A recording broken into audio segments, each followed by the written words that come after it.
Taste the Daily. மோகன் sir, இப்போ என்னன்னா ஒரு குற்றஞ்சாட்டப்பட்ட ஒரு நபர் இன்னும் வழக்கு விசாரணையில் தான் இருக்கு, ஜாமீன்ல வெளியில் இருக்கிறாரு. அவசரமா கொண்டு போய் அவருக்கு அமைச்சர் பதவியை கொடுத்து இன்னைக்கு பாருங்க மறுபடியும் அவர் அமைச்சராக இருப்பாரா தொடருவாரா மாட்டாராங்கிற ஒரு நிலைமைக்கு ஆளாக்கிருச்சு. எதற்காக இவ்வளவு பகீரத பிரயத்தனங்கள்?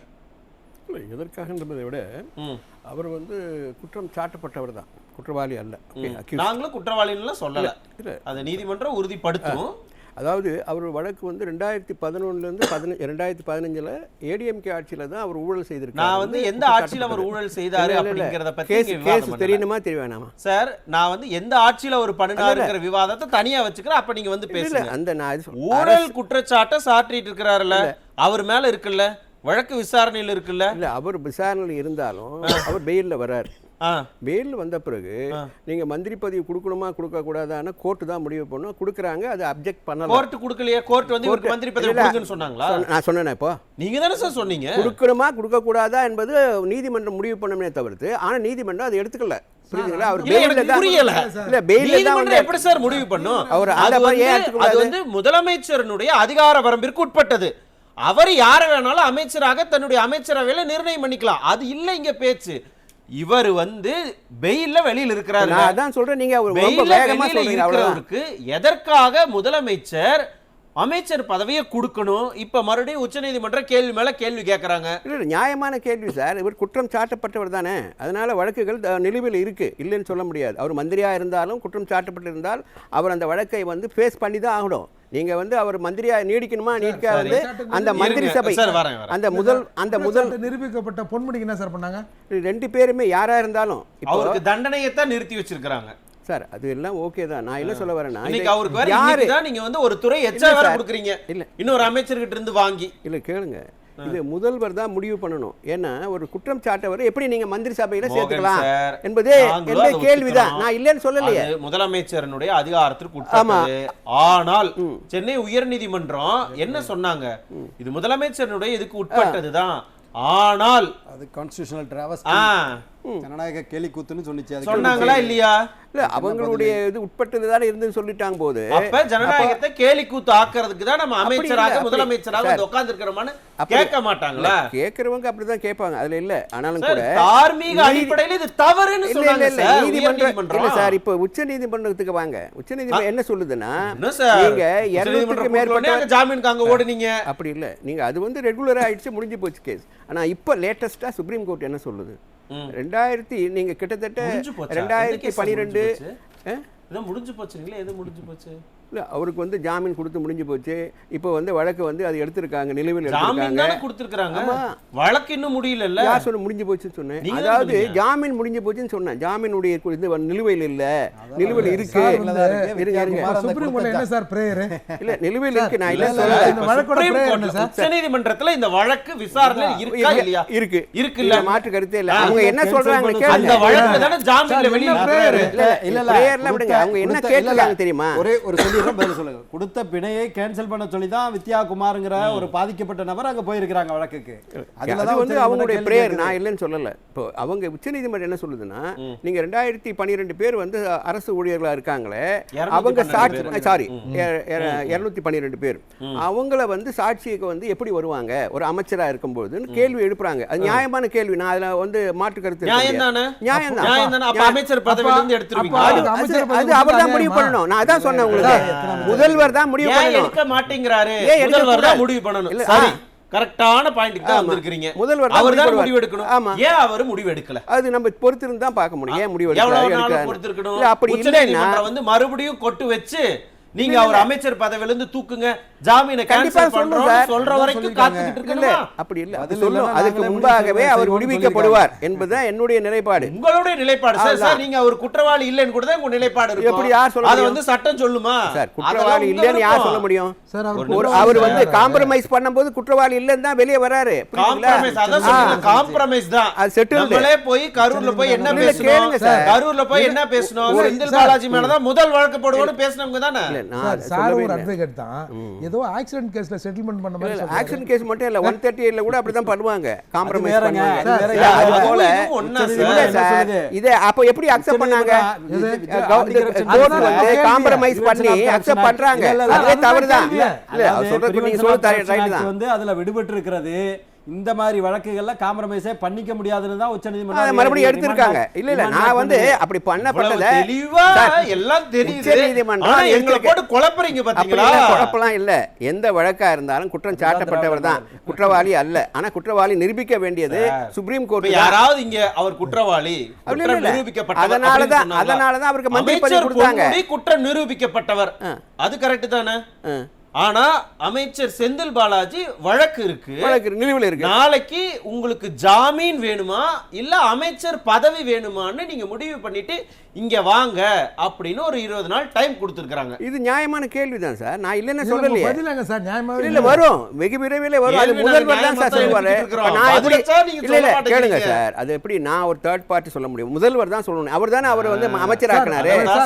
அது அவர் முதல்வர் முடிவு எடுப்பார், மாட்டேங்கிறாரு, பேசுவாரு, வேற வழி கிடையாது. டைம் இருக்கு இல்லையா? மார்ச் மாசம் கொடுத்திருக்காரு இல்லையா? ஒரு மாசம் இருக்குல்ல, மார்ச் மாசம் தான் அது வந்து அவங்க தகவல் சொல்லுவாங்க. மார்ச் 4 அதுக்குள்ள அவங்க வந்து சொல்லுவாங்க. இந்த வழக்கு சொல்லப்படுவார். இல்ல சார், நீங்க சொல்லித்தான் ஆகணும். அப்பவும் நீங்க சொல்லலன்னா முடிவை நாங்க எடுப்போம். ஆமா, கண்டிப்பா நீதிமன்றம் எடுக்கும். அப்ப மறுபடியும் இவரை வந்து துறை இல்லாத அமைச்சராக வச்சிருப்பீங்களா இல்ல அமைச்சரவையிலிருந்து தூக்குவீங்களா இல்ல நீங்க வெறும் மாவட்ட நிர்வாகத்தை? இல்ல அது இல்ல ப்ராப்ளமே அதான். அவங்க என்ன சொல்றாங்கன்னா, நீங்க அமைச்சரா இருந்தாலும் துறையில அல்லாத அமைச்சராக இருந்தாலும் சாட்சிகள் எப்படி வந்து சொல்லுவாங்க அப்படி சொல்லும்போது அவர் அமைச்சராக இருந்தாலும் அமைச்சர் பதவியிலிருந்து நீக்கப்பட வேண்டியவர் தான். நான் முடிச்சறேன், நீங்க மறுபடியும் வரீங்க. மோகன் ப்ளீஸ் லிசன்.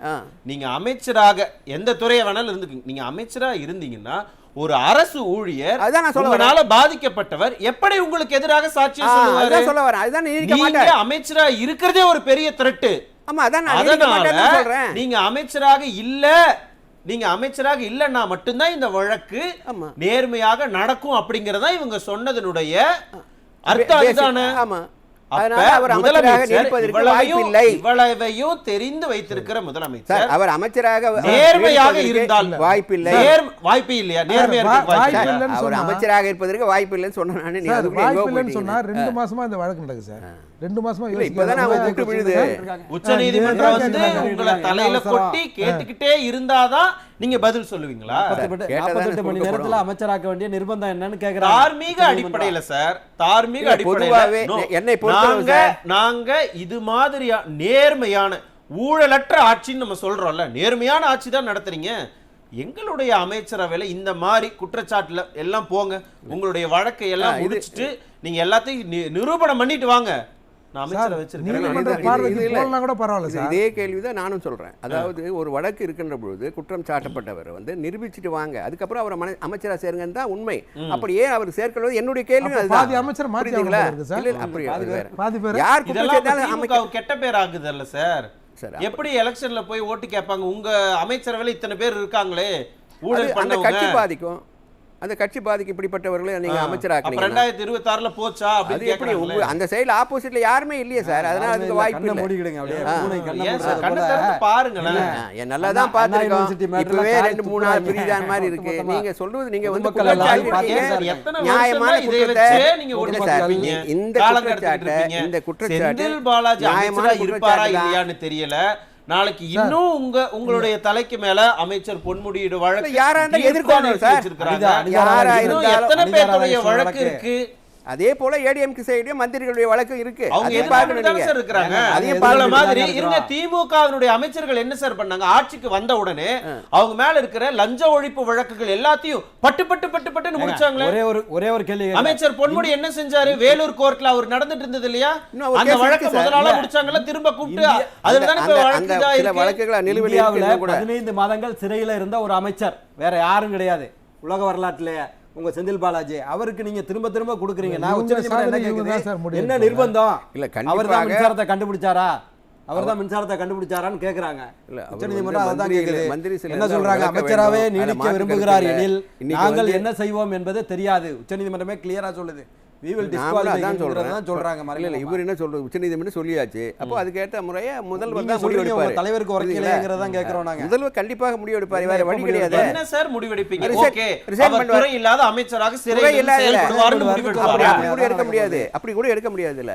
நீங்க அமைச்சராக தொடர மாட்டார், அவ்வளவுதான். அப்ப செந்தில் பாலாஜிக்கு பதவி பறி போக போகுதுன்னு ஒத்துக்கிறீங்க? அமைச்சர் பதவி பறி போகலாம், வேற என்ன பதவி Temporary. சார்? போகலாமா போக போகுதா? கரூர் மாவட்ட இல்ல அது முதல்வர் தான் சார் முடிவு எடுக்கணும். நான் எப்படி முடிவு எடுக்க முடியும்? நீங்க தானே சார், நீங்க அட்வொகேட் தான். அதான் நான் அது advocate-ஆ சொல்றேன். ஆதரவாகத்தான் நீங்க வந்து சார் அட்வொகேட்டா தான் நான் உங்களுடைய சொல்றேன் mindset இருக்குன்னு சார். சில இதெல்லாம் சொல்றீங்க. வந்து அட்வொகேட் சொன்னாலும் சில பேர் கேட்க மாட்டாங்க. ஆனா இது அட்வொகேட்டா நாங்க சொல்றேன். கேக்குறோம் சார், சொல்லுங்க. கண்டிப்பாக அவங்க அவர் வந்து கட்சியில கேட்க விலகி தான் மாட்டாங்க. வைக்கணும், வேற வழி கிடையாது. you have to face the consequence, புரியுதா? அதனால நான் இதுக்கு வந்து நியாயப்படுத்தல. அப்ப நீங்களே ஒத்துக்கிறீங்க அவர் பதில் சொல்லி திமுக தான் ஆட்சிக்கு இது ஒரு பின்னடைவு தான். பின்னடைவு இல்ல, அது எப்படி பின்னடைவு? அந்த கேஸை பேஸ் பண்ணி எப்படி சார் பின்னடைவு? என்ன சார், அந்த அமைச்சர் கேஸை பதவி போகுது, ஒரு அமைச்சர் மேல நீங்க அமைச்சராவே தொடரக்கூடாதுன்னு உச்சநீதிமன்றமே சொல்ல போகுதுங்கிறதையும் நீங்க சொல்றீங்க. அப்ப இது திமுகவுக்கு பின்னடைவு இல்லாம வெற்றின கொண்டாடுவாங்க. அந்த கேஸ் ஏடிஎம்கே பீரியட்ல கொண்டு வந்த வழக்கு, அப்ப ஏடிஎம்கே பின்னடைவா? யார் வழக்குக்கு போறது? யாரு? ADMK உங்க ஆர்எஸ் பாரதி தான் வழக்குக்கு போனாரு. அவர் இப்ப எந்த கட்சியில இருக்கிறாரு? வரவேற்க யார் போனது? அதே ஆர்எஸ் பாரதி தான் எப்ப வழக்குக்கு போனாரு. நடைபெற்றது அதை என்ன சொல்றீங்க? இந்த ஊழல்? எப்ப உங்க நடைபெற்றது? அமைச்சர் அது ADMK யாரு சார் அதுல ஈடுபட்டாங்க? அதனால யாரா அதுல இருந்தாலும் இருங்க சார், சார், ஒரு நிமிஷம் இருங்க, நான் இதுக்கு குற்றவாளிகள் விளக்கம் தண்டிக்கப்பட கொடுக்கிறேன், வேண்டியதுதான். இருங்களேன். இதுல மாற்று கருத்தே அவர் இல்ல. அந்த மாதிரி தவறு இழைத்தா இருந்தா அவர் கட்சியில இருந்தே நீக்கிட்டாங்க, நீக்கியாச்சு. ஆக்ஷன் எடுத்தாங்க. தெரியுமா தெரியாதா சார்ஜ் உங்களுக்கு? ஷீட்டை போட்டது நம்ம கவர்மெண்ட். அதிமுக அரசு, நீங்க என்ன எடப்பாடி அரசு பண்ணீங்க? தான் போட்டுச்சு. சார், நீக்கிட்டா திமுக போதும். ஆட்சிக்கு வந்தவுடனே புகலிடம் முதல் தட்டு. வேலை இவரைத்தான் நாங்கள் வந்து இது பண்ணுவோம், இவர் மேல இருக்கக்கூடிய வழக்குகளை விசாரிப்போம். எங்க செந்தில் பாலாஜியுடைய சொந்த ஊரான கரூருக்கே போய் பேசுனீங்க, வாக்குறுதி நிறைவேற்றிட்டீங்களா? வெற்றி பெற்றார் இல்லையா அவரு? மக்கள் தீர்ப்பளித்தாங்களா இல்லையா? கரூர்ல பெருவாரியான இடங்களை பெற்றாங்களா இல்லையா? சொல்லுங்க சார், பாருங்க. அது வழக்கு நீங்க வேற சார். சொன்னதை செஞ்சீங்களான்னு கேட்டா வழக்கு- அவர் வெற்றி பெற்றாரு, இல்ல, வழக்கு அதனால வந்து எப்படி எங்க அவர் கட்சிக்கு எதிர்கொள்ளணும். வந்துட்டாரு, அதனால அவர் புனிதராயிட்டாரு அப்படியா? நான் புனிதரா சொன்னேனா? நீங்களே கற்பனை பண்றீங்க. என்ன சார், நீங்க வழக்கு சொல்றது அவர் அதுதான் எதிர்கொள்ளணும் அர்த்தம். சார். வழக்கு அவர் எதிர்கொள்வார். அப்ப நீங்க அவரை வந்து வழக்கை எதிர்கொள்றதுக்கு அவர் ஃப்ரீயா விடுங்க, விடுவாரு. அமைச்சர் அது- வந்து அதான். ஃப்ரீ பண்ணி விடுங்க. சரி ஜாலியா சார். போய் அவர் வழக்கை எதிர்கொண்டுட்டு வரட்டும். அது முதல்வர் பார்க்கலாம், கையில தான் முதலமைச்சர் செய்யறாரான்னு பார்க்கலாம். ஏர்போர்ட் மூர்த்தி சார், இவர் சுருக்கமா அமைச்சரானா சாட்சியங்கள் மீது நேரடியான தாக்கம் ஏற்படும், விசாரணை ஒழுங்கா நடக்காதுன்னு பிரேயர். ஆனா அதுதான் முதல்வர் என்ன அவர் சொல்றாரு, அவர் ரெகுலரா வந்து நீதிமன்றத்துக்குலாம் போறாரு, எந்த புகாரும் வரல அப்படின்னு சொல்லிட்டு இன்னொரு கூடுதலான பதிலையும் சொல்றாரு. அவர் இந்த மாதிரியான கோர்ட்டு கண்டிஷன்களை தொடர்ந்து தவறாம ஃபாலோ பண்ணுவதால் அமைச்சருக்கான வேலையும் செய்ய முடியாம இருக்கிறாரு அப்படின்னு சொன்ன உடனே அந்த மனுதாரர் என்ன சொல்றாரு, அமைச்சர் வேலை செய்ய முடியல, ராஜினாமா செஞ்சுட்டு போக வேண்டியது தானே, அப்படியா நீங்க அங்க இருக்கிறீங்க அப்படின்னு அவரும் ஒரு கொஸ்டினை வைக்கிறாரு. இதுல இவங்க சொல்ற மாதிரி சார், இப்போ என்ன பதில் சொல்லுவாங்கன்னு நினைக்கிறேன். ஏன் அமைச்சராக இருந்தார், அவர் இருந்தா இது வந்து ஒன்றும் நடக்காதுன்னு ஏன் தெரியுமா சொல்லுவாங்க? ஒன்று சொன்னாங்க தெரியுமா, திமுக கொடி கட்டின்னு போனா டோல்ல ஃப்ரீயா போகலாம், வந்து அப்புறம் பார்க்கிங்கில் விட்டா 20 ரூபா 30 ரூபா பார்க்கிங்கில் விட்டா காசு வாங்க மாட்டாங்க அப்படின்னு சொன்னாங்கல்ல. அதே மாதிரி அவர் திமுக அமைச்சரவையில் இருந்தாருன்னா எங்கேயாவது பார்க்கிங்கில் போவார், இல்லை டோலில் ஃப்ரீயாக போவார்னு அப்படி சொன்னால் கூட நம்ம வந்து ஆச்சரியப்படுறதுக்கு இல்லை. அப்போது நீதிமன்றம் தெளிவான சொல்லிச்சு, நீங்கள் ஒரு முடிவை சொல்லணும், அப்படி இல்லைன்னா நாங்கள் அந்த ஜாமீன் ரத்து சம்பந்தமான வழக்கை விசாரணை செய்து அவரை மீண்டும் சிறையில் அடைக்க நேரிடும் அப்படின்னு நீதிமன்றமும் சொல்லு. நீதிமன்றம் சொல்லியிருக்கு. என்ன நடக்க போகுது அப்படிங்கறத நம்மளும் பொறுத்திருந்து பார்க்கலாம். இன்னும் கொஞ்ச நாள் தான் இருக்கு.